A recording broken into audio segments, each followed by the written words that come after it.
Facebook ifite uburyo bwinshi butandukanye bwo kwamamaza. Reka nkubwire uburyo bwa kabiri bwo gukuraho amafaranga kuri Facebook.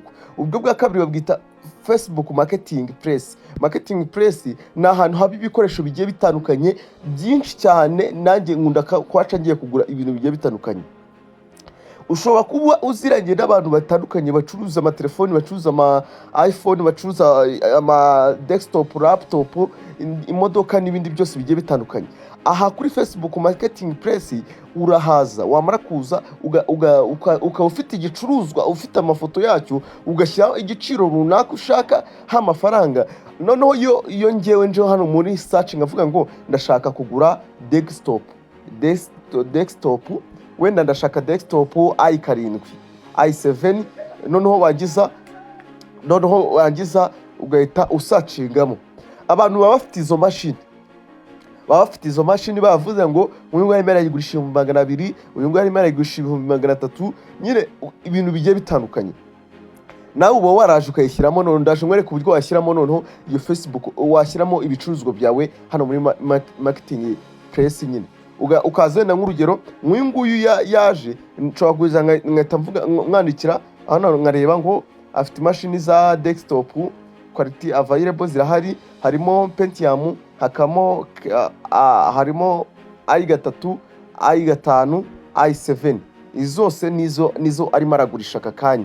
Izi mashini zose izi uri kubona ahangaha, i3, i5, i7.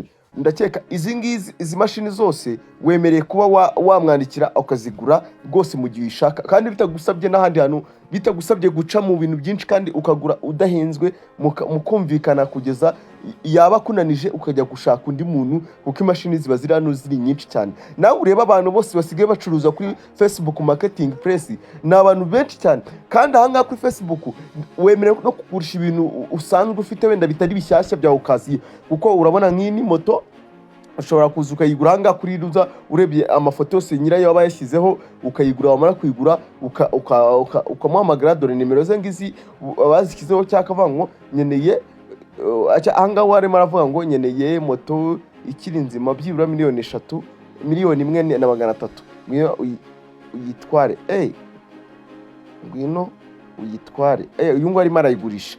Noneho igisigaye wemere kohereza message ahangaha ukamubwira ngo ese icyo kintu kiracyahari. Ahangaha ushobora kumwohereza message ukamubwira ngo ese icyo kintu, iyo moto iracyahari. Yego, hari uburyo bwinshi rero. Aha hantu hose iyo bita Facebook Marketing, niho wagurira amatelefoni meza cyane bitagusabye, kandi mazima. Ngiye ibintu byinshi nkunda kubishaka hano kuri Facebook Marketing Place. Noneho reka nkwereke uburyo washyiramo ikintu cyawe nawe ukaba wagurisha. Noneho nk'urugero, reka dukoreshe Facebook Lite, naho byose ni kimwe n'ubundi. Ushobora guhita uza hano, noneho ugahita ukaza ugakanda hano handitse aka kamenyetso, mu gihe uri kukabona ahangaha kitwa kanuza ka Facebook ka Marketing. Ushobora no kuza utari kukabona hariya, ukaza ukagashaka ahangaha, ukaza ukakareba ahangaha muri hano, naho kaba karimo dore ngaka ako bita Marketing Place. Ndere ni iyi Marketing Place, dore uyikandaho, wamara kuyikandaho ugahita ubona n'ubundi bya bicuruzwa byawe, amakamera n'ibindi byose. None ikintu ukora, uraza ukaza ahangaha yitwa ngo wenda reka tujye wenda sera, kugurisha. Wowe ushaka kugurisha, noneho ushobora guhita uza ukaza ahangaha handitse ngo category. Ubundi buryo nibwo bwiza cyane bwo gukora amafaranga mu gihe Facebook utaraba monetize. Ushaka gushaka ibicuruzwa byinshi, cyangwa ufite na boutique, ibintu byawe waza bigurisha kuri Facebook abantu kandi bakabigura. Ugahita uza ahangaha muri sera, ugahita uvuga ngo wenda ngiye kugurisha, reka tuvuge ko wenda ngiye kugurisha telefone, cyangwa wenda kandebe ikintu bita machine, cyangwa machine. Mitenza wenda vuga ngahangaha iyo machine wenda iracyari nshya cyangwa yarakoreshejwe. Iyo ngiye kuvuga ngo yarakoreshejwe, noneho mitanza nkavuga ngo used ariko iracyari nshya. Ahangaha used fail, wumva yarashaje. Ibyo byose birazwe bivuga yari nshyashya cyane, ubishyamo yari used ariko ikora neza cyane, ikiri nshya, ukanda aho ngaho. Ndavuga ngo iracyari nshya kandi yakora neza cyane. Mite mvuga ngo brand yacyo wenda ni iPhone. iPhone wenda reka cyangwa mvuge ngo Google Pixel A5 yego ahangaha size yo nta kibazo, nta kintu wakandikamo. Ahangaha nandikemo amafaranga yanjye what are you selling, bakigurisha angahe, wenda ndayigurisha wenda 250, 250. Noneho ikindi kintu ndaza ahangaha ayo mafaranga nyashyire no mu madolari, ubwo ni amadolari 250. mpita nza ahangaha nshyiremo location yanjye imerereyemo, ushyiramo location yawe iherereyemo kugira ngo abagura bazabone uburyo wagira. ahangaha ugashyiramo description ukavuga ngo telefoni, ndagurisha telefoni,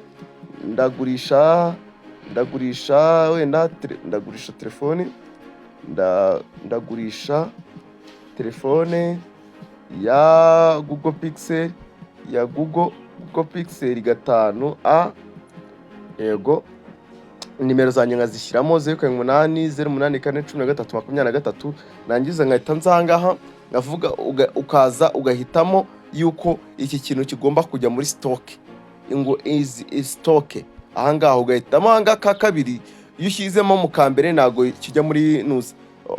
ahangaha uhita ushyira hano kuri aka ka kabiri, wamara ugahitamo ugahita noneho uza ugashaka amafoto y'abantu yacyo, noneho amafoto yacyo wenda reka mfate ino kamera wenda mu gihe nabonye ari amafoto ya telefoni, nkahita nza wenda nkahita namara kubona amafoto nkategereza ifoto nkayishyiramo, nshobora kuza nkareba n'indi foto upload nkayirebamo. ahangaha namara kuyirebamo nkakandamo gutya, namara gukandamo noneho gategereza video igiye gutinda cyane, ugahita nkanda publish. nyuma nkanze publish, iki kintu gihita kijya muri ahangaha muri hose cyajyamo, none ukaba wanagisharinga mu magroupe yanuza agurisha bino bintu. hari amagroupe abakora mu bintu bijyanye n'undi, uzarebe nawe ushobora kuyabamo. urabona nk'ahangaha bita ngo Rwanda Car Marketing Press, kugurisha imodoka gusa. ahangaha ni groupe ikoresha mu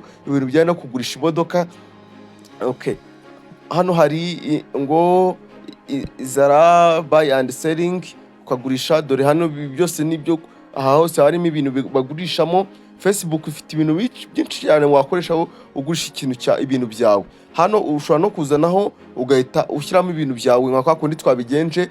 ahangaha ugashyiramo icyo ari cyo, wamara gushyiramo ugashyiramo amafaranga, wangiza ugashyiramo amafoto yacyo, ukagurisha bisanzwe rwose nako kanya. ni ibintu bisanzwe cyane. noneho hari ubundi buryo Facebook ifite bwo kuba byibura uyifite followers 10,000, abantu bashobora kuba bajya bagutera inkunga ariko ufite followers 10,000. ubwo buryo bwose nzabubereka mu gihe nzabanje tugiye gufungura Facebook page. ahangaha ejo nzabakorera video byibura yerekana uburyo wafungura Facebook page neza yujuje ubuziranenge. nzabakora video, reka video yacu wenda y'aka gace gato dukoze tuzayikomereze mu gufungura Facebook. tugiye kuzafungura Facebook tuyikomeze paka kugeza byibura ibaye monetize, byose tugendanamo step by step. nituva aho ngaho tuzajya n'ahandi hantu. niba ufite ikibazo cyangwa igitekerezo ushaka kutugezaho, nyandikira kuri WhatsApp cyangwa umpamagare kuri nimero yanjye 0880841323. njye nitwa Mwesiye David, tuzasubire muri video y'ubutaha. ndabakunda cyane, Imana ikomeze ibamire umugisha. ndabakunda cyane, ciao ciao.